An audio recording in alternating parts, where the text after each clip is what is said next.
I'd like to tell you about the strangest secret in the world. Not long ago, Albert Schweitzer, the great doctor and Nobel Prize winner, was being interviewed in London, and a reporter asked him, "Doctor, what's wrong with men today?" The great doctor was silent a moment, and then he said, "Men simply don't think." And it's about this that I want to talk with you. We live today in a golden age. This is an era that man has looked forward, dreamed of, and worked toward for thousands of years. But since it's here, we pretty well take it for granted.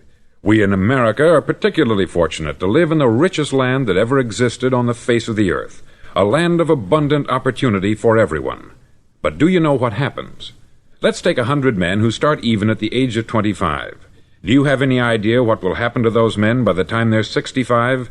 These 100 men who all start even at the age of 25 believe they're going to be successful. If you asked any one of these men if he wanted to be a success, he'd tell you that he did.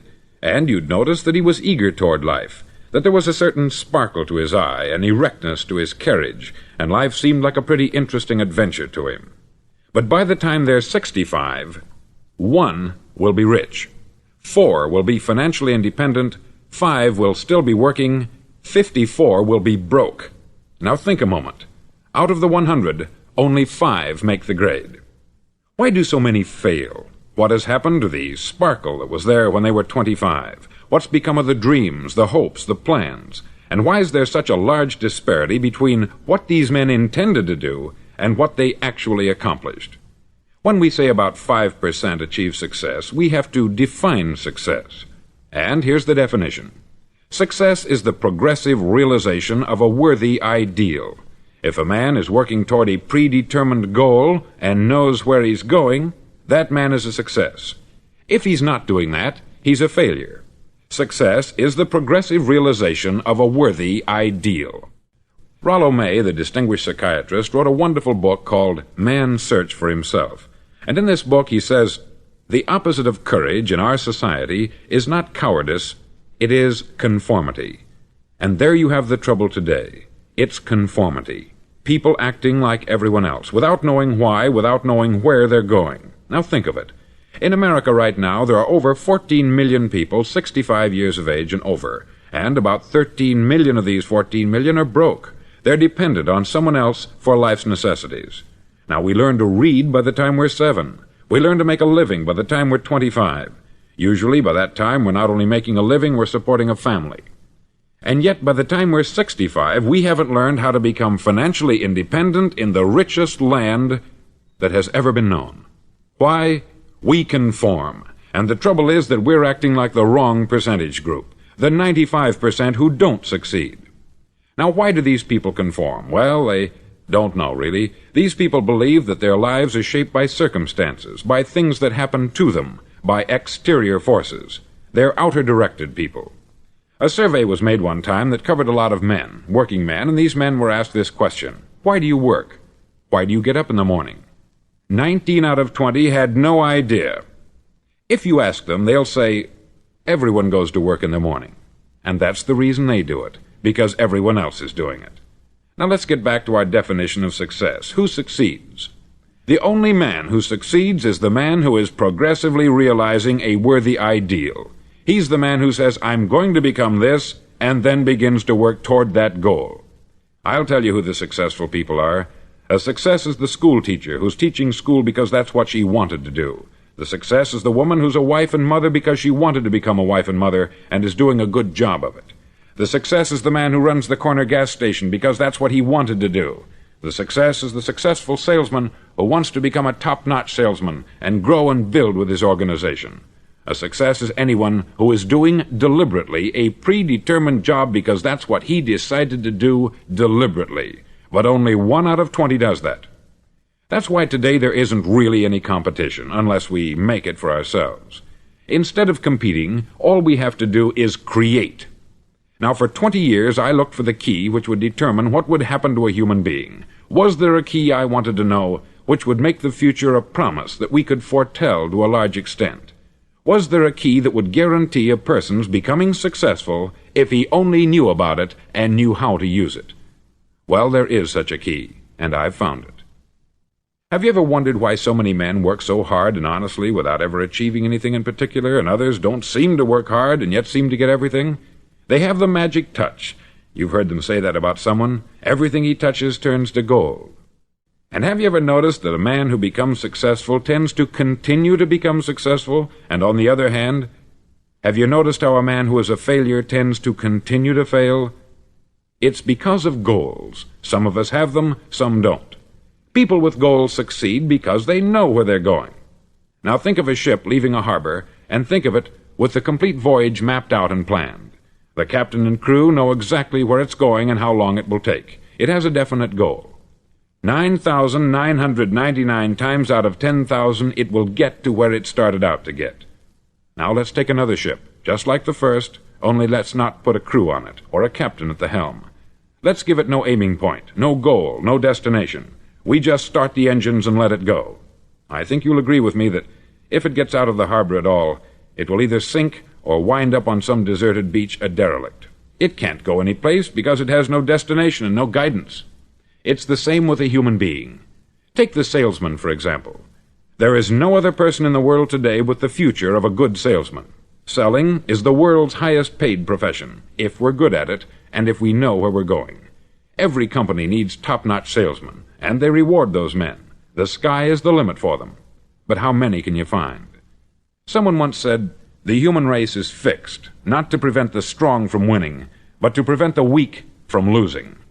The American economy today can be likened to a convoy in time of war. The entire economy is slowed down to protect its weakest link, just as the convoy had to go at the speed that would permit its slowest vessel to remain in formation.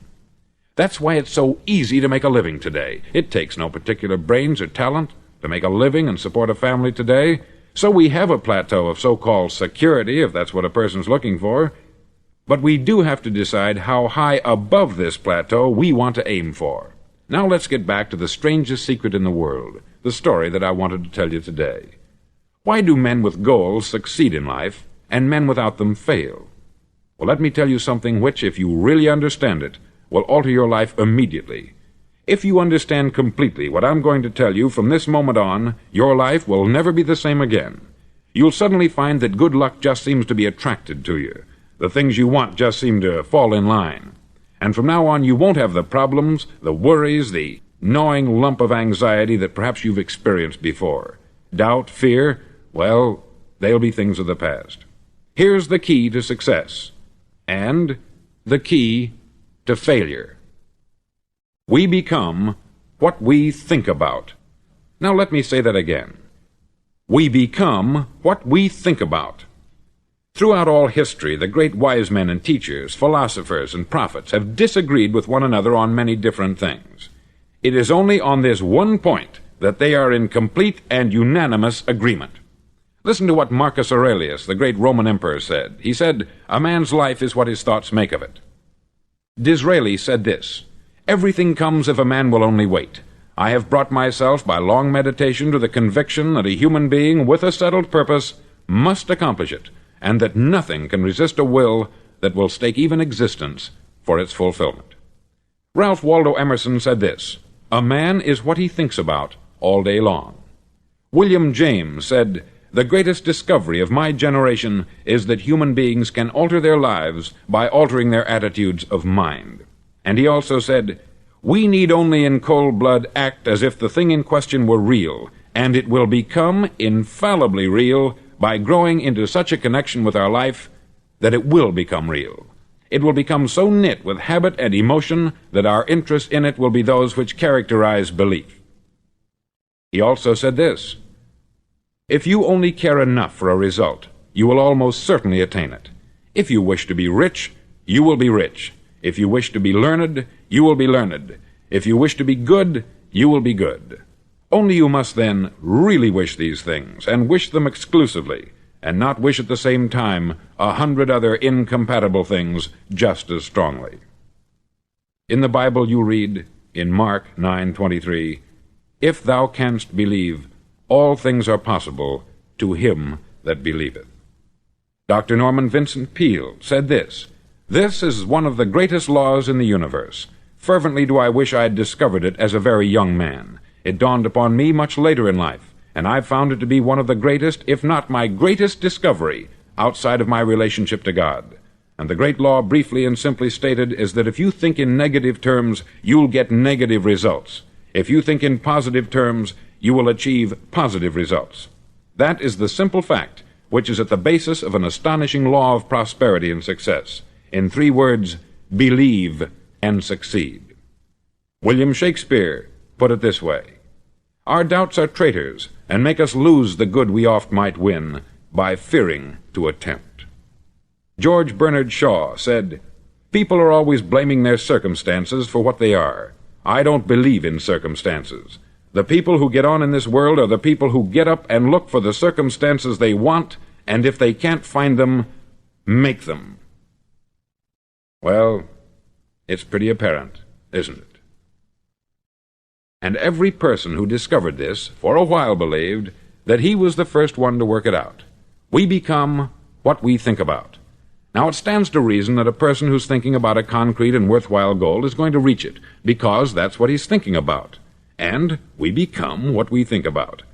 Conversely, the man who has no goal, who doesn't know where he's going, and whose thoughts must therefore be thoughts of confusion and anxiety and fear and worry, becomes what he thinks about. His life becomes one of frustration, fear, anxiety, and worry. And if he thinks about nothing, he becomes nothing. Now, how does it work? Why do we become what we think about? Well, I'll tell you how it works as far as we know. Now, to do this, I want to tell you about a situation that parallels the human mind. Suppose a farmer has some land, and it's good, fertile land. Now, the land gives the farmer a choice. He may plant in that land whatever he chooses. The land doesn't care. It's up to the farmer to make the decision. Now, remember, we're comparing the human mind with the land, because the mind, like the land, doesn't care what you plant in it. It will return what you plant, but it doesn't care what you plant. Now, let's say that the farmer has 2 seeds in his hand. One is a seed of corn, the other is nightshade, a deadly poison. He digs 2 little holes in the earth, and he plants both seeds, one corn, the other nightshade. He covers up the holes, waters, and takes care of the land, and what will happen? Invariably, the land will return what is planted. As it's written in the Bible, "As ye sow, so shall ye reap." Remember, the land doesn't care. It will return poison in just as wonderful abundance as it will corn. So up come the 2 plants, one corn, one poison. Now, the human mind is far more fertile, far more incredible and mysterious than the land, but it works the same way. It doesn't care what we plant. Success, failure. A concrete, worthwhile goal, or confusion, misunderstanding, fear, anxiety, and so on. But what we plant, it will return to us. You see, the human mind is the last great unexplored continent on the earth. It contains riches beyond our wildest dreams. It will return anything we want to plant. Now, you might say, well, if that's true, why don't people use their minds more? Well, I think they've figured out an answer to that, too. Our mind comes as standard equipment at birth. It's free, and things that are given to us for nothing we place little value on. Things that we pay money for, we value. The paradox is that exactly the reverse is true.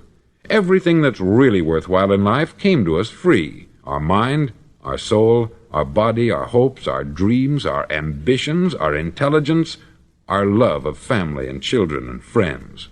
All these priceless possessions are free, but the things that cost us money are actually very cheap and can be replaced at any time. A good man can be completely wiped out and make another fortune. He can do that several times. Even if our home burns down, we can rebuild it, but the things we got for nothing, we can never replace. The human mind isn't used merely because we take it for granted. Familiarity breeds contempt. It can do any kind of job we assign to it, but generally speaking, we use it for little jobs instead of big important ones. Universities have proved that most of us are operating on about 10% of our abilities. Decide now, what is it you want? Plant your goal in your mind. It's the most important decision you'll ever make in your entire life. Do you want to be an outstanding salesman, a better worker at your particular job? Do you want to go places in your company, in your community? All you've got to do is plant that seed in your mind. Care for it. Work steadily toward your goal, and it will become a reality. It not only will, there's no way that it cannot. You see, that is a law, like the laws of Sir Isaac Newton, the laws of gravity. If you get on top of a building and jump off, you'll always go down. You'll never go up. And it's the same with all the other laws of nature. They always work, they're inflexible. Think about your goal in a relaxed, positive way. Picture yourself in your mind's eye as having already achieved this goal. See yourself doing the things you will be doing when you've reached your goal.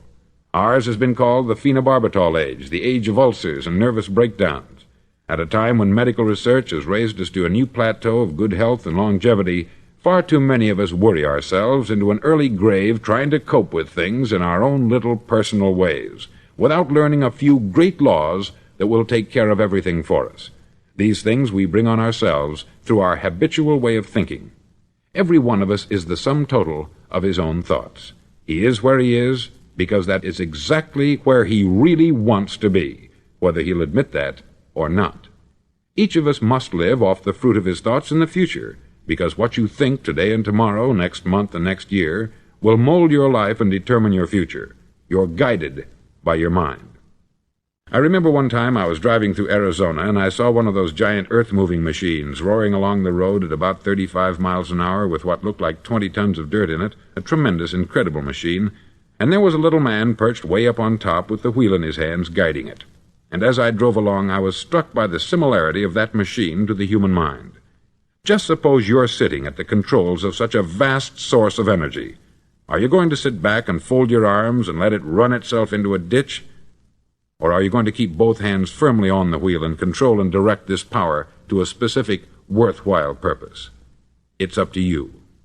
You're in the driver's seat. You see, the very law that gives us success is a two-edged sword. We must control our thinking. The same rule that can lead a man to a life of success, wealth, happiness, and all the things he's ever dreamed of for himself and his family, that very same law can lead him into the gutter. It's all in how he uses it, for good or for bad. This is the strangest secret in the world. Now, why do I say it's strange, and why do I call it a secret? Actually, it isn't a secret at all. It was first promulgated by some of the earliest wise men, and it appears again and again throughout the Bible. But very few people have learned it, understand it. That's why it's strange, and why, for some equally strange reason, it virtually remains a secret. I believe that you could go out and walk down the main street of your town and ask one man after another what the secret of success is, and you probably wouldn't run into one man in a month who could tell you. Now, this information is enormously valuable to us, if we really understand it and apply it. It's valuable to us not only for our own lives, but the lives of those around us, our family, employees, associates, and friends.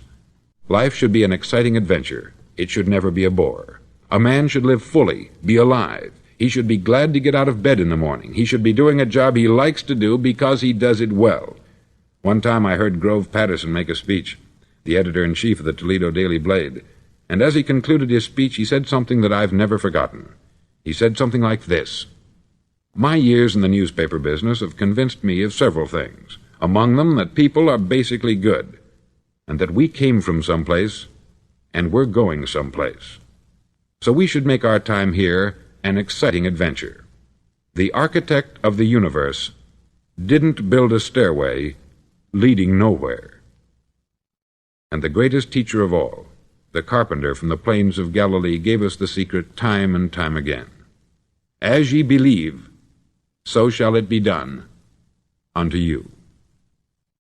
I've explained the strangest secret in the world and how it works. Now I want to explain how you can prove to yourself the enormous returns possible in your own life by putting this secret to a practical test.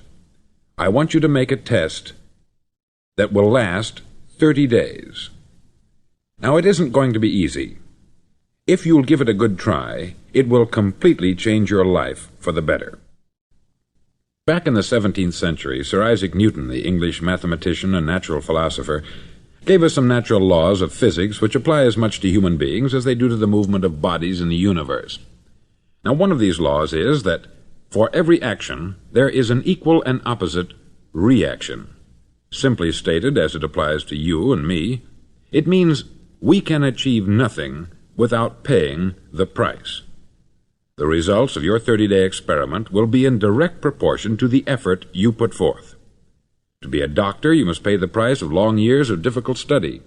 To be successful in selling, and remember that each of us succeeds to the extent of his ability to sell, selling our families on our ideas, selling education in schools, selling our children on the advantages of living the good and honest life, selling our associates and employees on the importance of being exceptional people, to, of course, the profession of selling itself.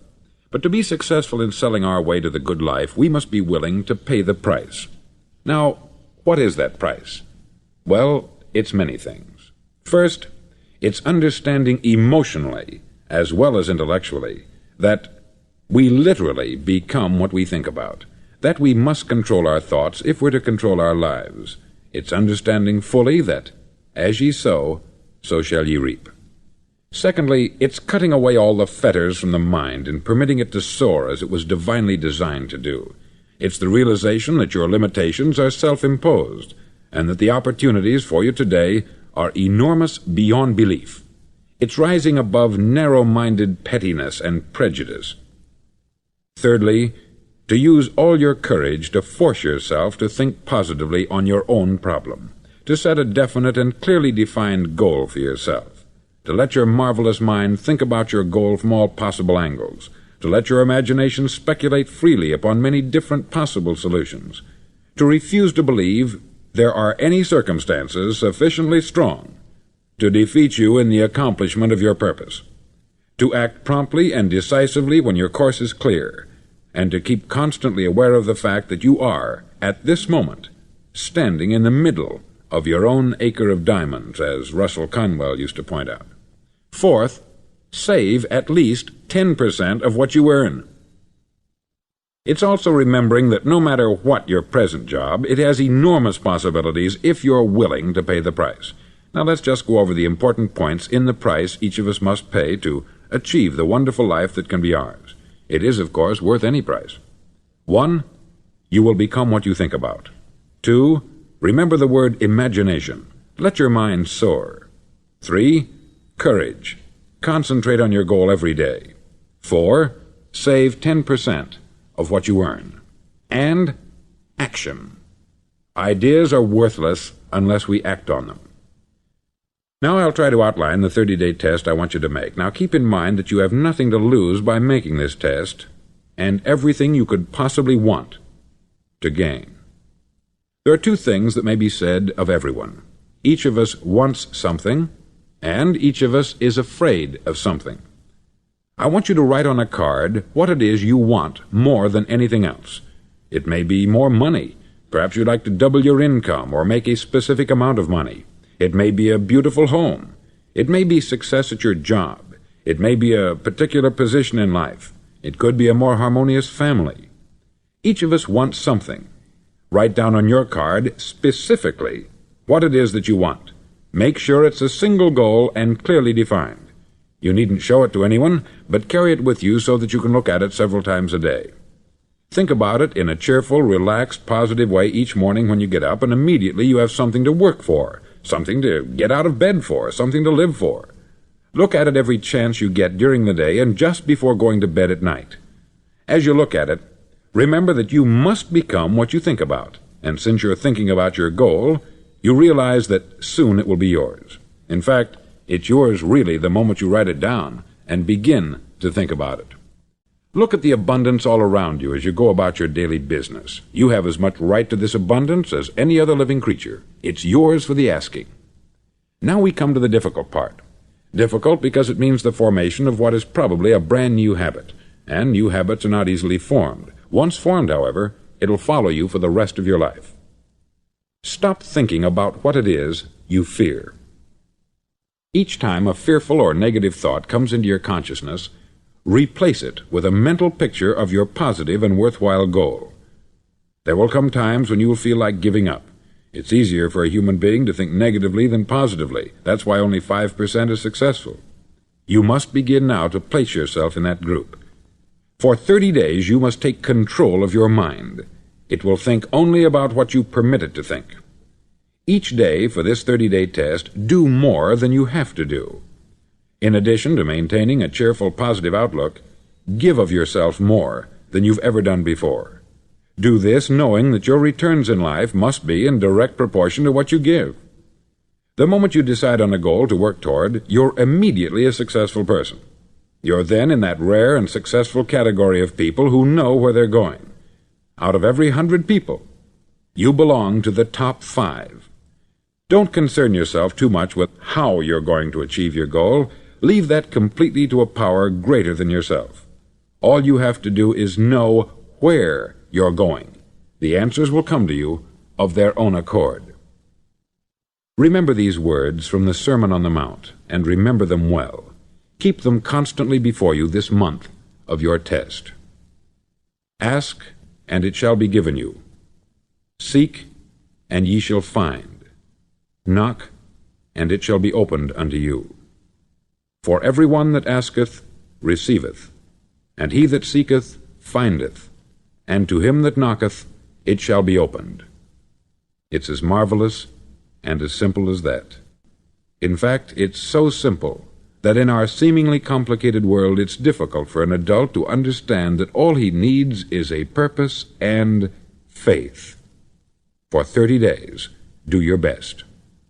If you're a salesman, go at it as you've never done before, not in hectic fashion, but with the calm, cheerful assurance that time well spent will give you the abundance in return you deserve and want.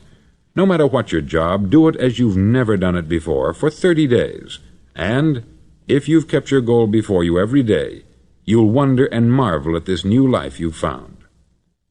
Dorothea Brand, outstanding editor and writer, discovered it for herself and tells about it in her fine book, Wake Up and Live.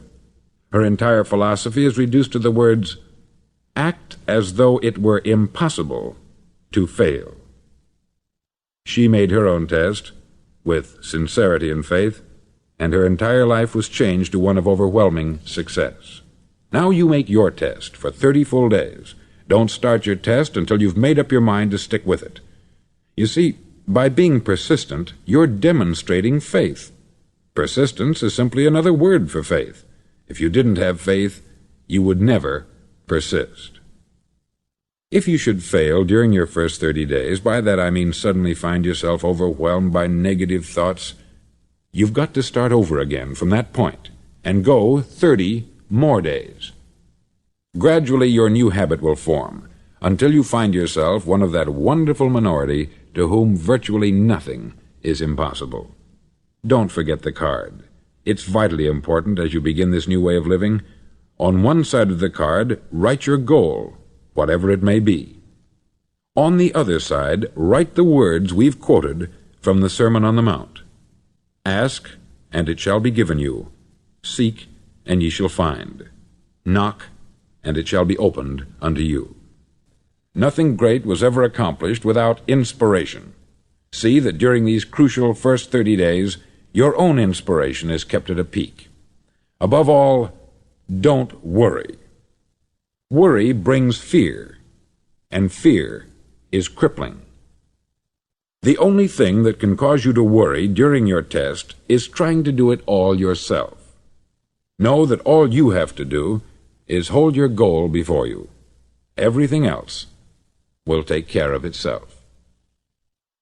Remember also to keep calm and cheerful. Don't let petty things annoy you and get you off course.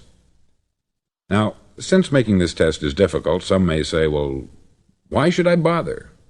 Well, look at the alternative.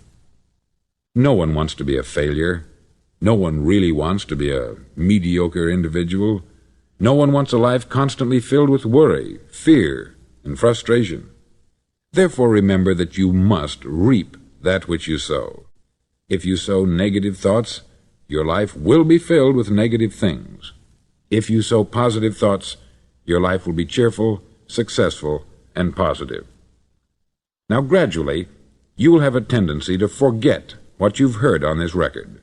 Play it often. Keep reminding yourself of what you must do to form this new habit. Gather your whole family about and listen to what's been said here at regular intervals. You know, most men will tell you that they want to make money without understanding the law. The only people who make money work in the mint. The rest of us must earn money. This is what causes those who keep looking for something for nothing or a free ride to fail in life. The only way to earn money is by providing people with services or products which are needed and useful. We exchange our product or service for the other man's money. Therefore, the law is that our financial return will be in direct proportion to our service. Success is not the result of making money. Making money is the result of success, and success is in direct proportion to our service. Most people have this law backwards. They believe that you're successful if you earn a lot of money. The truth is that you can only earn money after you're successful. It's like the story of the man who sat in front of the stove and said to it, "Give me heat, and then I'll add the wood." How many men and women do you know, or do you suppose there are today, who take the same attitude toward life? There are millions. We've got to put the fuel in before we can expect heat. Likewise, we've got to be of service first before we can expect money. Don't concern yourself with the money. Be of service. Build, work, dream, create. Do this, and you'll find there's no limit to the prosperity and abundance that will come to you. Prosperity is founded upon a law of mutual exchange. Any person who contributes to prosperity must prosper in turn himself. Sometimes the return will not come from those you serve, but it must come to you from someplace, for that is the law. For every action, there is an equal and opposite reaction. As you go daily through your 30-day test period, remember that your success will always be measured by the quality and quantity of service you render, and money is a yardstick for measuring this service. No man can get rich himself unless he enriches others. There are no exceptions to a law. You can drive down any street in America and from your car estimate the service that's being rendered by the people living on that street. Had you ever thought of this yardstick before? It's interesting. Some, like ministers and priests and other devoted people, measure their returns in the realm of the spiritual, but again, their returns are equal to their service. Once this law is fully understood, any thinking person can tell his own fortune. If he wants more, he must be of more service to those from whom he receives his return. If he wants less, he has only to reduce this service. This is the price you must pay for what you want. If you believe you can enrich yourself by deluding others, you can only end by deluding yourself. It may take some time, but just as surely as you breathe, you'll get back what you put out. Don't ever make the mistake of thinking you can avert this. It's impossible. The prisons and the streets where the lonely walk are filled with people who tried to make new laws just for themselves. We may avoid the laws of man, but there are greater laws that cannot be broken. An outstanding medical doctor recently pointed out 6 steps that will help you realize success. 1. Set yourself a definite goal. 2. Quit running yourself down. 3. Stop thinking of all the reasons why you cannot be successful, and instead think of all the reasons why you can. 4. Trace your attitudes back through your childhood and try to discover where you first got the idea you couldn't be a success, if that's the way you've been thinking. 5. Change the image you have of yourself by writing out a description of the person you would like to be. And 6.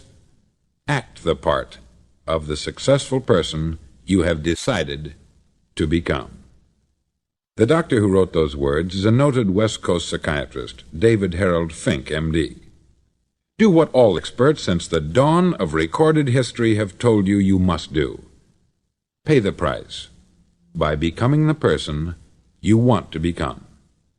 It's not nearly as difficult as living unsuccessfully. Make your 30-day test. Then repeat it. Then repeat it again. Each time it will become more a part of you until you'll wonder how you could ever have lived any other way. Live this new way, and the floodgates of abundance will open and pour over you more riches than you may have dreamed existed. Money? Yes, lots of it. But what's more important, you'll have peace.